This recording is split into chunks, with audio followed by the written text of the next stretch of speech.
Hopeful evening to every priceless miracle on this shared planet. I hope everyone experienced a safe, productive, and faithful day thus far. And if you're feeling a little down or a little lost, remember, you're evidently here for a reason.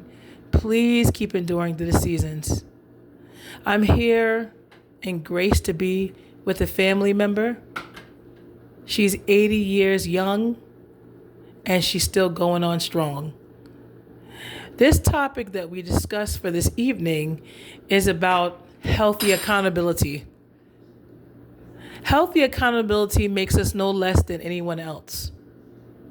In fact, it shows that we're being brave enough to face parts of ourselves, even if we're not comfortable, because we care about others besides ourselves. Now, Yahweh inspired in the scriptures, preserved for our well-being and benefit, if we apply it, that we should strive to love Yahweh, Jah Jehovah, alongside Yahshua, Christ Jesus, first and foremost, the ones who grace us with life in the first place. It's evident that there are creators. And then to take that love that's shared with us and connect it within ourselves, and then we can connect it overall healthily, flaws and all, with someone else. And the model of love inspired in the scriptures talks about love not being indecent. Indecent in a way that we strive to think of others as ourselves in balance, not more or not less. And even if we think of ourselves as a lesser one, it's in a perspective of humility, knowing that some people do have stronger areas than us and vice versa, and we can continue to learn and be inspired from each other and stay strong and giving Yahweh the ultimate praises. Now, this discussion we were talking about is the word kind and nice. Those words, pardon me, are ping-ponged around. And in essence, some of us don't really understand those words like we think we do. Now, nice and kind is basically not broadcasted. If you really strive to be a kind person, you don't have to keep convincing others that you're kind. It's going to be evident in what you do behind closed doors, more than what you do in front of others, because there are people who put on an act. They put on a presence of kindness to receive some type of praise, to stroke an ego, to conceal things about themselves, and kind of like throw people off in regards to what they overall truly foster within themselves. So any of us can be fooled. People can be well practiced in pretending. But being really kind, what is that? Again, that's more evident behind closed doors, and striving to, first and foremost, again, giving Yahweh the ultimate praises and glory, and striving to saturate that continuously in a healthy and balanced way within yourself, and then sharing that with someone else, which we're no better than. Now, healthy accountability. This is essential. Now, I'm just going to give an example. Now, we all stumble in word and deed at times, and none of us walk on angel backs. Let's just face it. We've all have done things that we could have reevaluated, and that we could have moved forward and with more wisdom. That's no surprise. Nevertheless, we can take what we continuously are enlightened in regards to and do better in the future. Now, there are some people that say, oh, I didn't know God. Okay, but there are a group of people who didn't have really much of an enlightenment in regards to Yahweh, Jah Jehovah, but they lived their life as if they did know Yahweh, because God, from the very time that we are like being formed in the womb, we were graced with, on average, a conscious. That's why a baby, even when they're still learning, which we all are still learning forever if we're open to it, when they're doing something sneaky, they look both ways, you know? So we can't keep using the forever excuse that we didn't know and I didn't know God, because people who didn't really have a familiarity of God and Jehovah, they became curious because that's already in us to want to get to know God.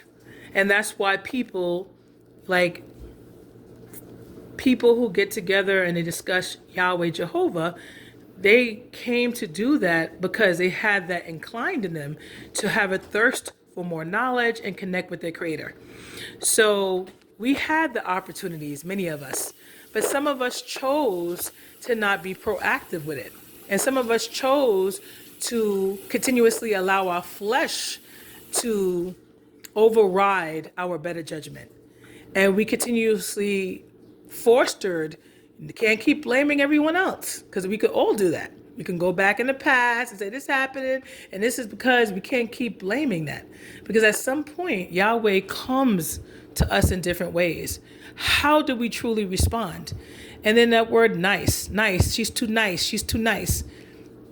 Now, let me just give you an example. Ladies, gentlemen, it's not nice to allow an individual who helped procreate, who helped, they laid down with you, and you're allowing them to get off from their responsibility, but that's too nice. If you look into your children's faces and you see that they have a need, the basic need for communication from their parent, affection from their parent, love, quality time,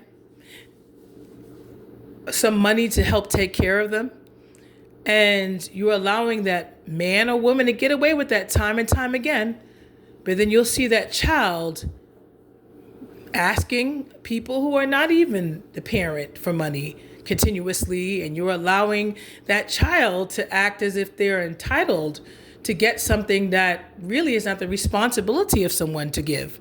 Or you're allowing that child to point fingers more at the other person, but you as the adult, the one that has maybe a little bit more seasoned of understanding in that area, you are allowing that person to get off, and the child is calling you too sweet, but that's not too sweet to see that your child that has needs, and you're letting someone get off from the opportunity of being proactive in that child's life for whatever reason, but you're allowing your children to put their hand out somewhere else.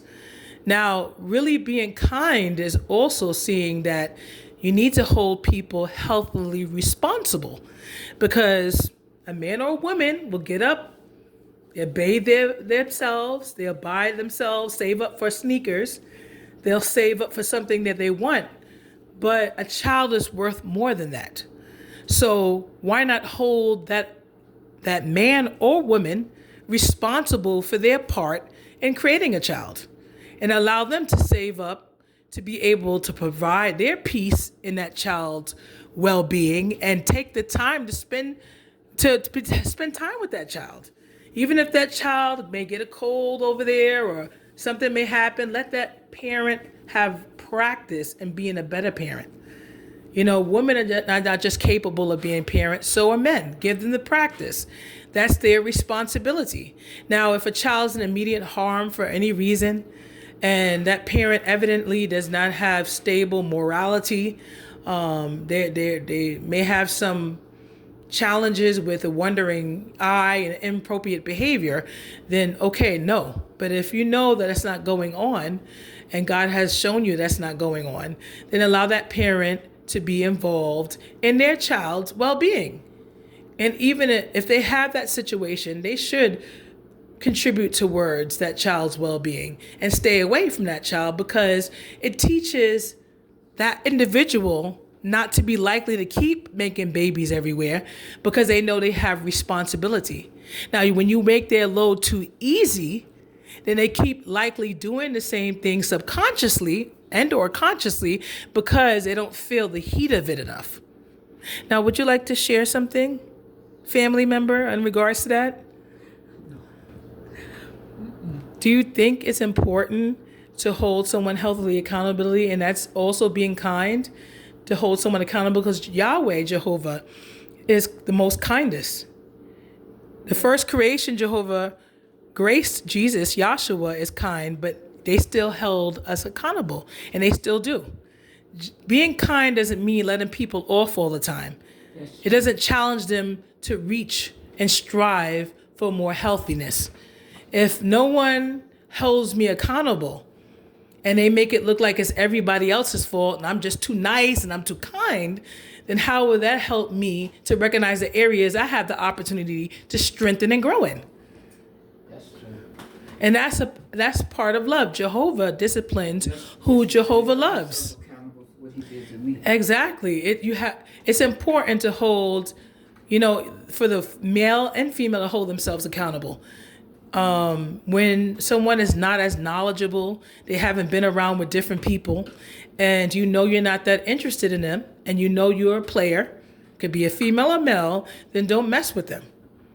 And as the woman or male who's a reciprocate, we also at some point understand, and we should stay away if we know that person is exhibiting behaviors and unhealthy patterns that are really not going to change in a sufficient manner, because they're evidently not being healthily accountable and working on themselves consistently. We have to be able to accept that and walk away, because we can't change people. Just as they can't change us, they have to want to change themselves. And Yahweh graces us all with, the opportunity of continuous enlightenment. It's up to us to continuously receive it and practice it. And Yahweh, Jehovah, knows that we can evidently reach some level of progression, but it's up to us to want to and continue to practice it. Nobody's walking on angel backs. We sometimes regress, but we have to, if we want to continue to improve, we have to put in a consistent effort. Now, if we're around people who enable us constantly and we continue to make excuses for unhealthy behavioral patterns and keep letting us off, then we're not challenged to be healthier people. And we're not challenged in that way that may affect our children, because they're not challenged because they're not really seeing it modeled around them enough. And some people are not affected by it. They learn from the outside. But generally speaking, it's important for children to see their parents accept healthy accountability, not just blame the other party, but see how they played a role also in their own suffering. Because nobody is perfectly innocent. There were at some point we knew better, and at some point we actually contributed to that other person's continuous mistreatment of us, because we keep going back and we keep letting them off. That's not being kind. Actually, the person who holds us accountable respectfully and lets us know, you also have to play your part, because I love my children too. And my children did not ask to be born. So I don't care about looking good in your eyes more than their well-being. I don't care about being called sweet and kind more than the well-being of my children who didn't ask to be born. More than the well-being of other people around you that you could continue to mistreat out of ignorance and out of not being held accountable enough. I care about others as myself, so I will strive to hold myself accountable and someone else. So in essence, not to make this too long, it's important to know that kindness, a part of being kind and sweet, is holding yourself and others healthily accountable and allowing them to practice healthier habits and not just letting them off time and time again. You want to add anything? Okay, sorry. I hope everyone has a very peaceful evening and know that you are loved, cherished, and valued above the heavens. Receiving healthy admonishment makes us less than no one else. It doesn't make us unlovable in Yahweh's eyes. There are some individuals in the scriptures that have engaged in very grievous acts, but they truly repented and they strived to move forward with more mindfulness and more healthiness. And Yahweh gradually erases that, and you're able to start again. This is for your own mental, emotional, physical, and spiritual health and well being.